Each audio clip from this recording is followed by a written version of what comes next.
Hang on.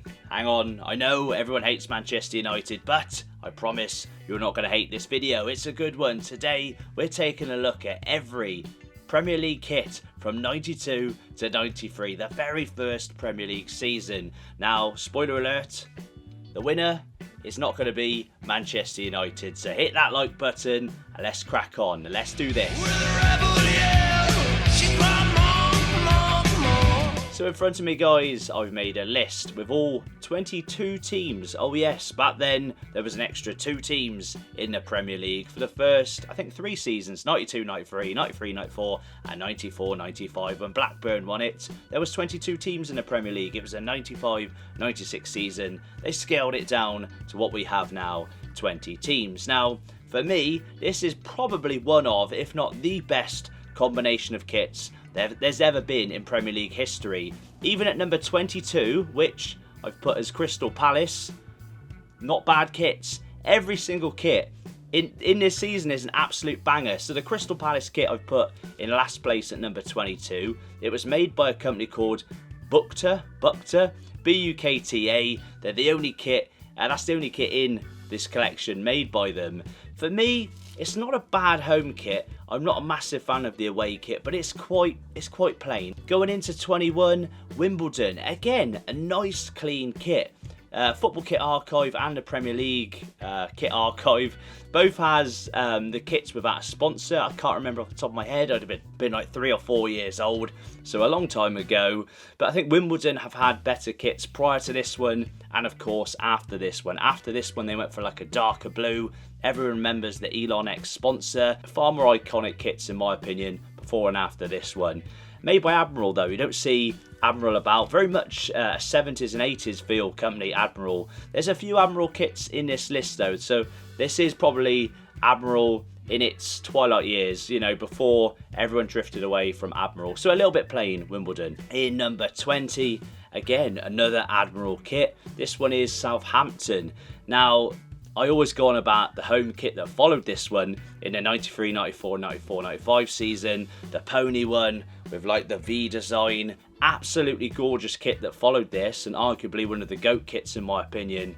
But these, not as good. They're by no means offensive. They're by no means dislikable. Again, I like every single kit in this list, but for me, not quite as good as the kits that are going to follow in this list. So number 19, again, quite a controversial one, as a lot of people will love, especially the home kit, the iconic Umbro laces, the same laces I've got going on here. There's a lot of laces kits in this list, but for me, we're talking about the combination of all the kits, guys. Not everyone has a third kit, but we're going to take into consideration the home, away, and if they have a third. We're not really going to talk about the goalie kits.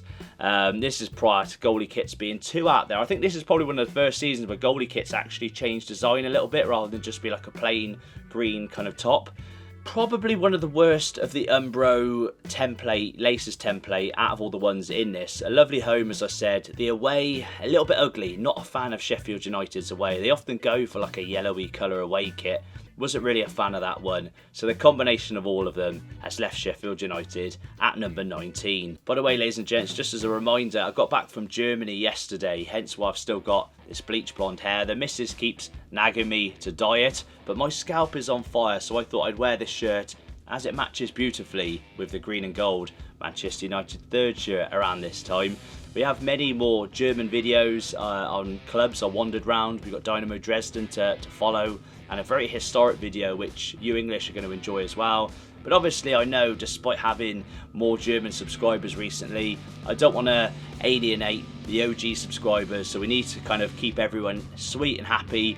And I was going to go out and about and film some stuff on location in London today, but again I thought let's kind of offer a bit of a buffet, a little bit of everything, and I know a lot of you people like some of these simple videos done here at Football Paradise HQ, so we are going to be back out on location next week, and we've got more of those German football videos to follow. So a little bit for everyone, but there is some big news to come at the end of the video, so stay tuned. But back onto the list, number 18, we've got Everton, again made by Umbro. Umbro kind of had the laces template kit, the ones with a collar, the ones with a circular collar, round neck should I say, with the laces, but they also had a nice classy one with a collar without the laces. Now, Everton's kits are really nice, but they're quite plain and simple. They're nothing too extravagant and out there, as are a lot of kits on the list. So for me, number 18, again, sounds like I don't like the kit, but they're a really nice combination of kits. It's just there's a lot better ones on the list. For example, number 17, we've got QPR.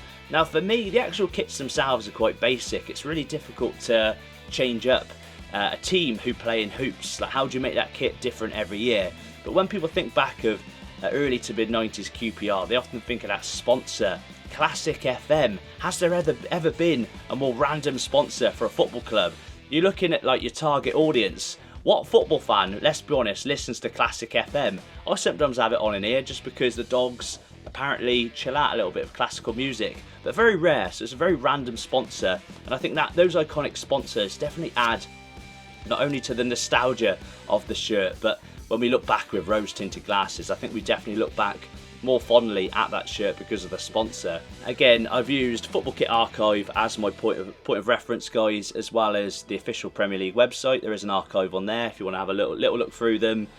And on to number 16. Now, I'd have thought I'd put Middlesbrough's higher on the list in terms of, or lower on the list, should I say, nearer those 20, 21, 22 spots. But when you look at Middlesbrough's kit, it really is different, unique.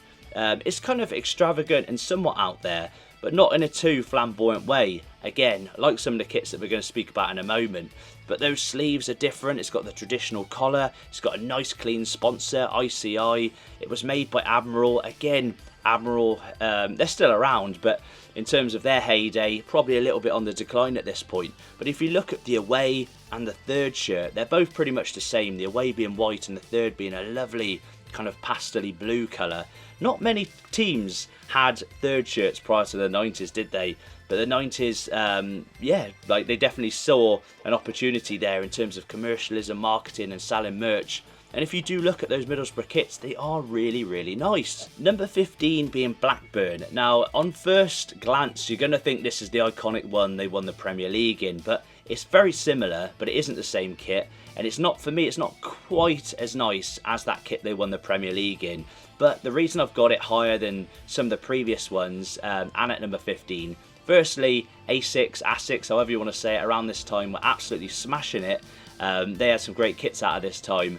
But again, the away is very similar to the 94-95 as well. A little bit thicker stripes, but for me, the away kit is really, really nice. And I mean, Blackburn's home colours, the blue and white half and half, definitely lend themselves to just nice kits anyway. If you've seen their most recent kit, which is a throwback kit to the one they won the Premier League in, really beautiful colour scheme. They did have a third one around this time as well, which was yellow.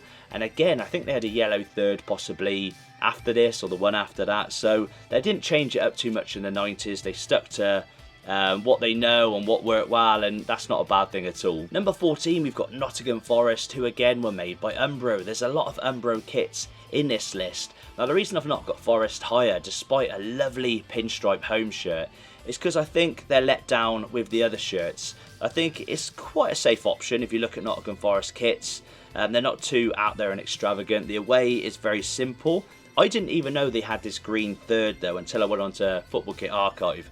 They've got this green third kit, similar to Chelsea's third kit we're going to go on to in a moment, which had this kind of zigzag pattern design, rather unique. I think Oldham had it as well. We've got Oldham on the list too to come. Again, we all talk about template kits and how back then kits were far more unique, but there's evidence when you make these videos that Umbro and other kit manufacturers definitely followed templates around that time as well. But yeah, nice kits. Nottingham Forest at number 14. On to Leeds. Now Leeds, guys, we're going to be visiting. If you are new to the channel, we do lots of stadium tours on the channel, and a lot of you have said when you do a stadium tour, it'd be nice if you reach out to a fan of the club. Now we've done that. We've got a Leeds fan who's going to be joining us on the Leeds tour, the Ellen Road tour, in a couple of weeks' time. So stay tuned for that video. If you know my background wearing this shirt, you know that this might be a little bit controversial. And not only are we going to be filming the stadium tour, we've got a couple of other videos we're filming at Ellen Road on that day as well. So if you are a Leeds fan, hold fire on giving me loads of abuse for being a United fan that sounds like this. We've got lots of great content coming your way. I try and be unbiased in the content. Obviously, I like to voice an opinion as well. You don't want a robot. This isn't Sky Sports. I'm not going to be like a robotic presenter. You want someone with an opinion who's going to share that, but I try not to offend people in that same respect. Leeds, nice shirts. I think that they did play it quite safe with the home shirt. Again, made by Admiral. They'd won the league, the last ever First Division, prior to the Premier League becoming the First Division at that time. So they were champions going in to the new Premier League season. I remember some fantastic players like Gordon Strachan, Gary Speed, was McAllister there at the time. Some great players wearing this kit. For me, the away and third shirts are nicer than the home shirt. Again, you are entitled to your opinion. I could be completely wrong. Sometimes we all agree. Sometimes you're like, yeah, right, you're absolutely way off. But again, looking at my phone now at the Leeds kits, the away and third are basically the same kit, with the away as the blue, third is the yellow, obviously the white home. The white, again, is a safer option. I think that Leeds badge, that simple circular one, is really nice, very aesthetic. On to number 12, again, another rival of Manchester United, and I know a lot of you are going to completely disagree with this, and this is probably the most controversial placement in this list, and that's number 12 is Liverpool. But hold fire. Made by Adidas. They've got the iconic 3 stripes going over the shoulder, but for me, I think the kit that followed, this was sort of the Adidas equipment era, the kit that followed with the stripes coming up under the sleeves, for me was far nicer. If you actually break it down without those 3 stripes, it's a very basic kit. I do like kits that are a little bit different, a little bit out there, and I mean the away, the green is a lovely colour, it's very symbolic to Liverpool, but I just don't think they're not bad. Again, not a bad placement in 12, sort of middle of the table. But there's so many good kits on this list, guys. I just could not rank it any higher. Such as number 11, I've got Coventry. Now again, this is a bit of a Marmite kit. Not everyone's going to like Coventry's kits, especially the away. The home and away both follow that crazy pattern design. This is made by Ribeiro, and there's going to be another iconic Ribeiro kit that's just as crazy coming up on the list. I mean, the colour scheme of the away, that kind of red and white, maybe isn't that nice, but that sky blue, the home colours of Coventry, really are aesthetic, beautiful. And I love that shirt. I think of, was Mickey Quinn playing for them at the time? Didn't they beat Arsenal on like the opening day of the season, like 3-0 or something? Again, I remember watching on the Premiership years recently. Lovely kit. Now, I swapped number 10 and 9. I did have number 10 as Chelsea. Again, probably quite controversial because a lot of Chelsea fans look at this combination of kits as iconic. We mentioned that kind of zigzaggy design. Let me just refresh my memory as I head to Chelsea. So you've got the Commodore sponsor. You've got quite a unique collar compared to a lot of Umbro kits in this era. But they've got that laces kit for the away with the red pinstripes, Commodore logo. The third kit, as I said, has got that zigzaggy sort of design with a collar. Umbro have almost used every template on each one. There's a real variety of templates, of uniqueness, of colour schemes going on in Chelsea's home, away and third. But I did swap it. I put them a little bit lower because I thought, you know what, they are nice kits. I did think they were maybe a little bit overrated, not quite as iconic as some people say they are. I did have Ipswich in 9th. I've moved them up to 10th. Ipswich also made by Umbro. But if you do compare Chelsea's and Ipswich's, as much as I love the Ipswich kits, and I think that home kit is probably one of their most iconic ones, again, I do prefer the collar like this one with the laces as opposed to the round neck with the laces.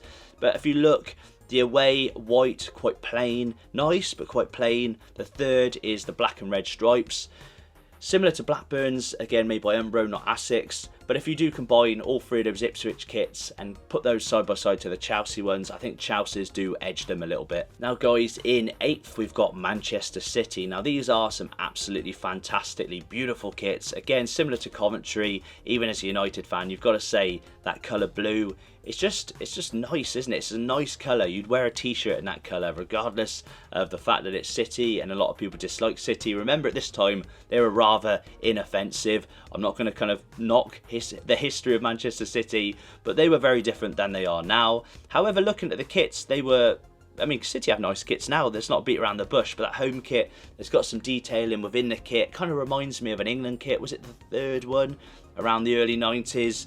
But that away, that purpley colour that they've kind of brought back over the years with those white pinstripes. They've also got a third kit, a white one. I wasn't too familiar with that kit, but again, an inoffensive, clean kit.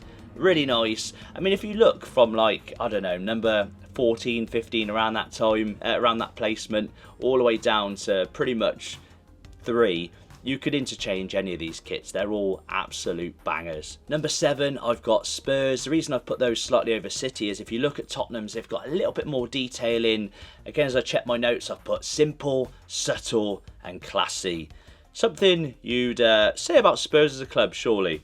Looking at the kits though, that home kit, the white one with a collar, again it's clean, it's really nice. A lot of people who like quite plain kits are going to love this one. For me it's a little bit boring, but the away and third are a little bit more quirky. You've got that kind of detailing on the shoulder of the yellow away kit, and then that third kit, I did see that in the Tottenham Hotspur shop when we visited the Tottenham Hotspur Stadium, that blue one with the kind of half, the design at the bottom and a different design up top. They've got some nice goalie kits as well. Lovely kits there by Spurs in number 7. Now we're into the final 6, guys, and number 6, again, an Umbro template, but if you compare these kits, especially the third one, they're a little bit more out there than the ones we spoke about previously. A fallen giant of English football. I'm not sure if you could call them a giant, but under Joe Royle they made their way to the top flight and they were smashing it. We've got Oldham. They managed to pull off the Great Escape and they survived the first Premier League season, and they also survived some fantastic kits. I've put Crazy Combo,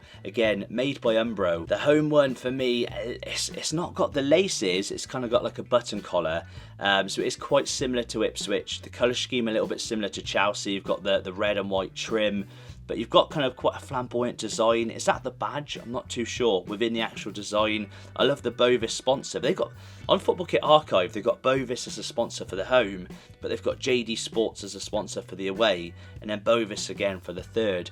So I'm not sure what to believe. Maybe they changed sponsor for the following season or the prior season. I'm not too sure. But in terms of design, the away, that red and white, it is quite unique and unorthodox. But just look at that third shirt, that green one. I don't think I've ever seen this shirt before. Absolutely crazy and out there. Love the design. Very bold, very unique, and very bloody 90s. On to number 5 now. Now, I think my opinion here is a little bit biased because remember at this time I wasn't a United fan. Even more controversial saying this if you're new to the channel. Mum is a Villa fan. Dad is a Man United / Hereford, at the time United fan. Stepdad Wolves fan. So I had a decision to make. I'd have been around 3, 4 around this time.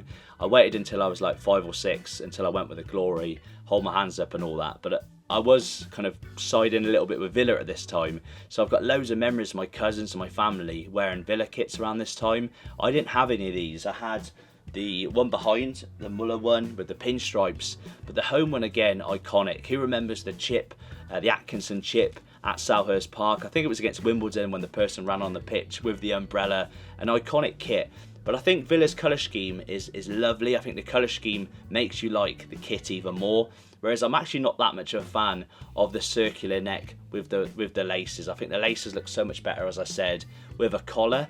That said, again, vivid memories of my family wearing the away, the white one with that little bit of design on the sleeve, and obviously the yellowy third one as well with the kind of crest within the actual shirt. They're beautiful kits, but I think maybe my placement on this list might be a little bit biased because of nostalgia and fond memories. So before we get on to our final 4 on the list, I thought I'd let you know as well that, again, we've been creating quite a variety of content over the last, well, since the channel started really, but especially over the last couple of months. We've been experimenting with different types of videos, and I've definitely been wandering into German territory, making lots of Bundesliga and German lower division content, which we'll continue with, but I'm going to kind of give you a little bit of everything, a little bit of a buffet. But with that said, I am going to be launching a second channel. Oh yes, a side channel called More Footy Paradise. I think the channel will launch next weekend, so stay tuned. I will put a link.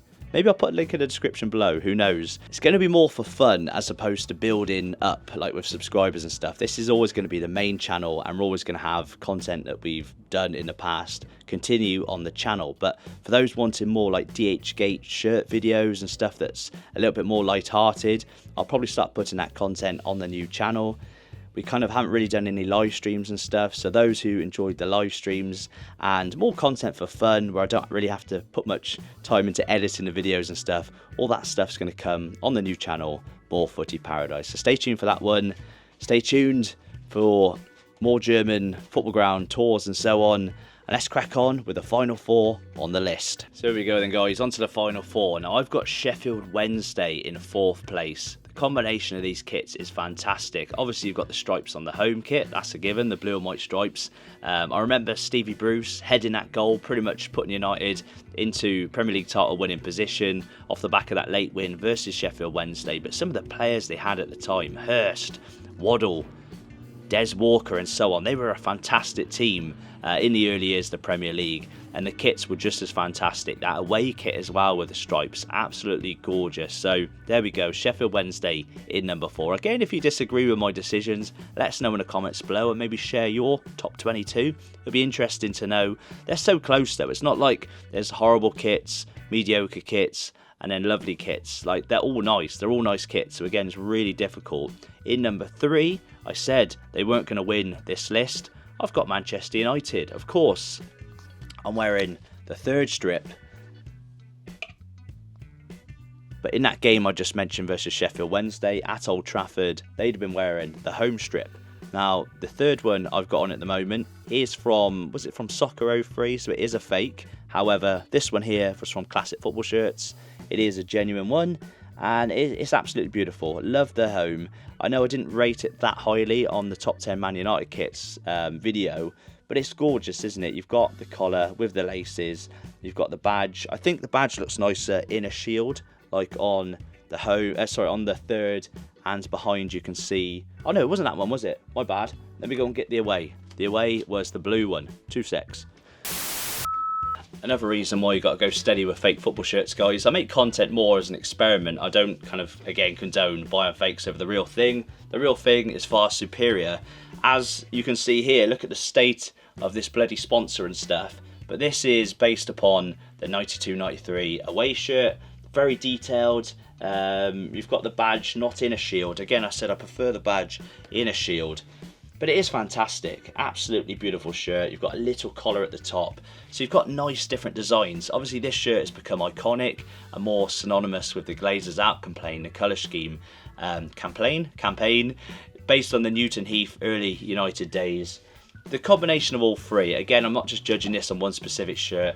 The 3 together is one of the best trios, I think, in Manchester United kit history. Now, number 2 is going to be controversial, because if ever there was a Marmite kit, it would be the Egg and Crest, I think that's what they call it, the Egg and Crest Norwich kit from 92 to 93. Did they wear this the following season in 93, 94? I think they possibly might have, when they beat Bayern Munich in Munich's ground. I'm pretty sure I'm recalling this right. But what I do recall is an absolutely gorgeous home shirt that's kind of very 90s in its green and yellow kind of mashup. But also the away, was it white, and it had that kind of purpley pattern sleeves. Again, we went down to Gaz, a friend of mine in Norwich, checked out his man cave and all his shirt collection. And some of those early 90s Norwich shirts were absolutely beautiful. So that leaves one left on the list. It can only be Arsenal. Not only have you got a beautiful home shirt, again the kind of Adidas V, similar to Liverpool, I've got it, but I think their sleeves, you've just seen a similar kind of Adidas sleeve with the Germany colour scheme, but the Arsenal, the sleeves, the home shirt is beautiful, but we can all remember the bruised banana, that iconic away shirt. Probably was thought of as being hideous at the time, but obviously it's become iconic ever since. Similar to Manchester United's, this pattern they had prior. Adidas had, I think it's called like the snowflake pattern. David Platt has nothing to do with this. In a similar way, Arsenal's bruised banana is like an iconic pattern in Arsenal kit history. Absolutely love it. I mean, he had some lovely goalie kits that went with it. I don't think there was a 3rd shirt. Let me double check. Not according to Football Kit Archive. They've just got home and away. So there we go. 2 kits is enough when you've got such a beautiful away kit. Ladies and gents, that's the list. Again, let me know in the comments below whether you completely disagree or whether you think, Roy, you've done all right, because my choices are quite out there. I'm not going to lie to you. Some bold moves, some controversial moves. Again, as a reminder, if you are new to the channel, we do a variety of videos, but we like to do a lot of stadium tours and wanders around football grounds, new, old, abandoned and so on. As I said, we're going to be at Ellen Road. We've also got a video on Dynamo Dresden. We've got a video on the original club, original German club where German football started, where football began outside of Britain. It's going to be such an interesting video if you like a bit of football history. And the videos I should have filmed today if I wasn't so tired and lacking in sleep. I should have filmed last week as well. But I will film next Wednesday in London. They're going to be a little bit different because I can't give it away. We're going to film 2 videos. One's going to be conventional, a little wander around a ground. The other one's going to be a little bit different, unique and out there. If you are German, we've got a lot of German subscribers, you will know nothing about one of those videos. But if you're English, it's based on something iconic, something nostalgic. And I think it will be interesting for you Germans as well. So there we go. Hit that like button, subscribe if you're new. And I'll see you tomorrow when we film another video from here at Football Paradise HQ. Stay tuned because I'm going to put up a poll and you guys choose the video to be filmed, edited and uploaded tomorrow. I'll see you in that video.